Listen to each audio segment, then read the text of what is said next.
it's fair to say this window's been unusual in terms of personnel. I was wondering if you could elaborate on that. Has the absence of a director of football made things more complicated? Is that what you meant? Well, yeah, we don't have a... Yeah, so, yeah, it's not usual. It's unusual. If you look at how the way the clubs worked previously, that's always been in place. And most clubs, so that means it's different, which I'd assume won't be the case moving forward. Do you think it's kind of slowed things down, potentially, in terms of getting... No, I just say it's unusual, it's different, because when you're doing something and there's already a process in place, then you know how it's going to work, whereas this is a new manager and no sporting director, so it's I think for anyone would say it's unusual. You wouldn't call this, usually you'll have one or the other, maybe a new coach or maybe a new sporting director, but there's processes there. Here you've got both, so you're going into a window where a lot of things that are usually embedded in this kind of period aren't there. But are you expecting that situation to be resolved sort of soon? Yeah, I think there's no doubt it will. Yeah, I think that's definitely the club's plan. But I thought, I think it's fair to say that going into this window, there was no point rushing that kind of appointment, particularly with a new manager in it. And I think the kind of thinking behind it was that probably the best way to charter this unusual process is to just have less sort of involvements with new people as possible. And so far, like I said, the evidence, when you see the players we've brought in, I think we've navigated it pretty well. Matt? What happened to Hugo Lloris? No, not really.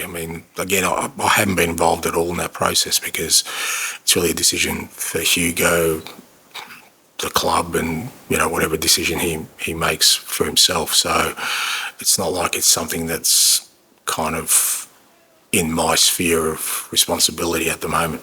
If he's still with you, is he one of those who's going to be left out of the squad? He seems a little bit different to the others, for example, who you probably say will fight for their places.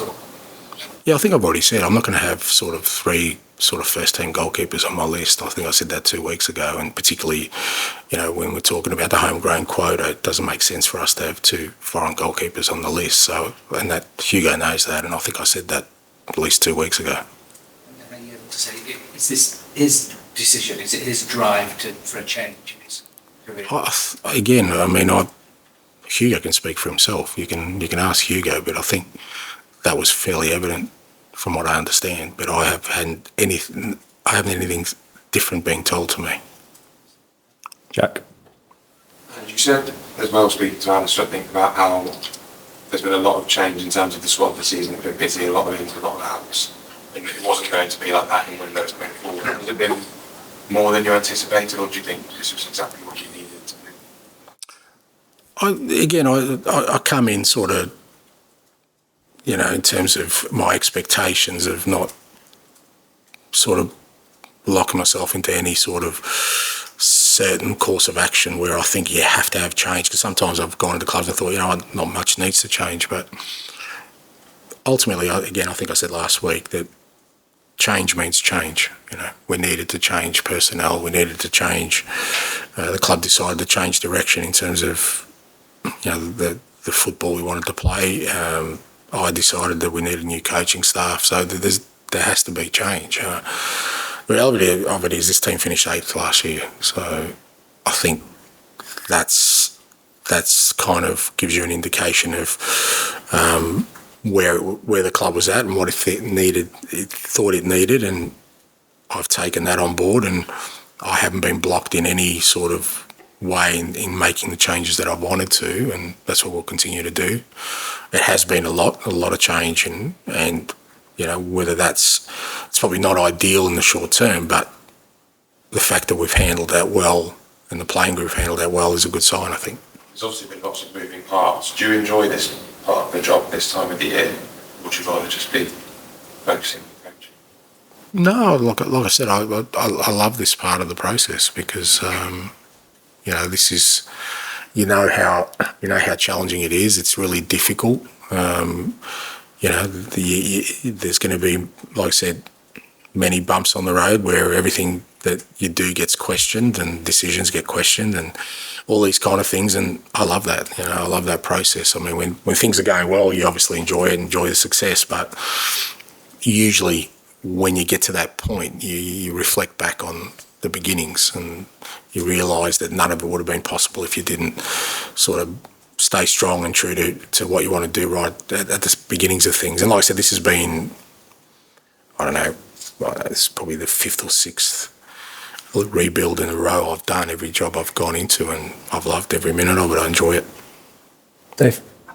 Just tell us what you talked to Dan about just the structures in terms of recruitment. Before your time at Paratici, obviously left the position. Can you just sort of explain a little bit, just for our readers as much as anyone else, who's kind of taken on those responsibilities and how it sort of works? Just a bit of detail there. Mainly obviously I'm taking a fairly big lead in terms of I'm the one that's providing the information in terms of what we need, and then it goes to our scouting department, and there's a whole group of people there who kind of put the information together and give me the kind of lists that I need to do. Some of it is just players who come on the market, and then again they're given to me to have a look at. Do I think they'll fit the profile? And then I'll give them the feedback, and then that gets passed on to the people who do the sort of negotiation side of it. Just totally away from everything else, do you have a comeback date for Bentancur?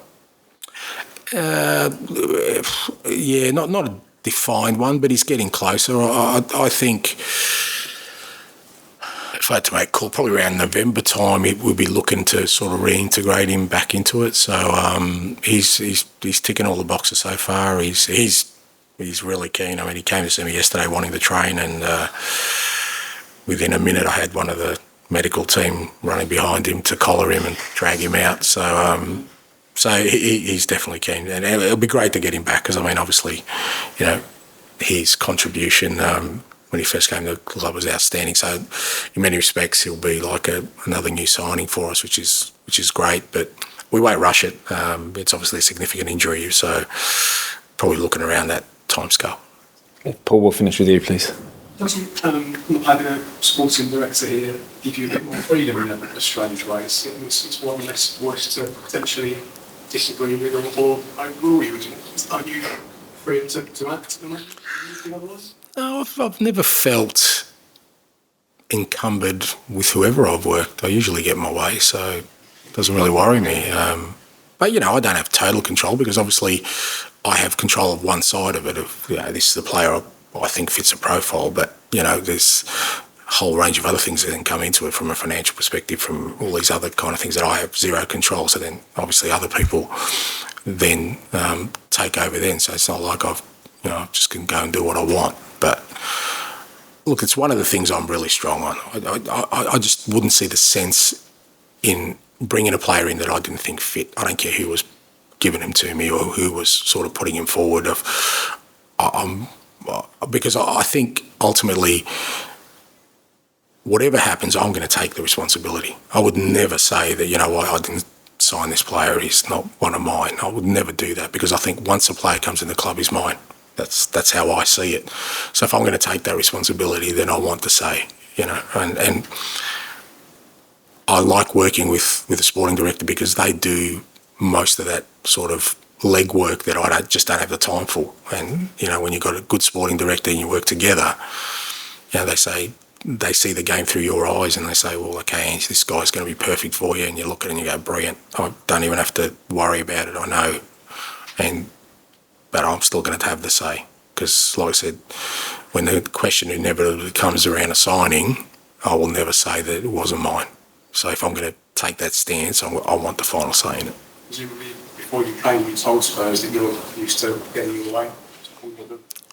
No, I don't feel I need to. I think, well, I hope it is. I don't say it in an arrogant way. I'd like to think that gives people comfort that, like I said, I'm going to take responsibility for it. You know, I think that's my role. So it's not like I go around just telling people what to do. I want people to know, to be at ease that whatever decisions we make as a collective, I'll take responsibility for. So the manager obviously have a big say in who that sporting director will be then, right? Well, not necessarily. What I will have a say about is that, you know, whoever that may be, is that they get to know me and understand me. That's. I'm not going to appoint the person. I'm certainly not going to get involved in that process. But, you know, again, the club, I think, have already sort of got a clear idea of the way I work and the way I think and the way I want my teams to play, and whoever that person is, it'll be, you know, him. It's my role then to get him to understand me and see the game through my eyes. Okay. Do you have any clarity on when Scott Martin start work? Oh, mate, come on. I've got enough on my plate, mate. That's not on my brief, mate. Sorry. Thanks, guys. Thank you. Apologise, Laura. That's all right, mate.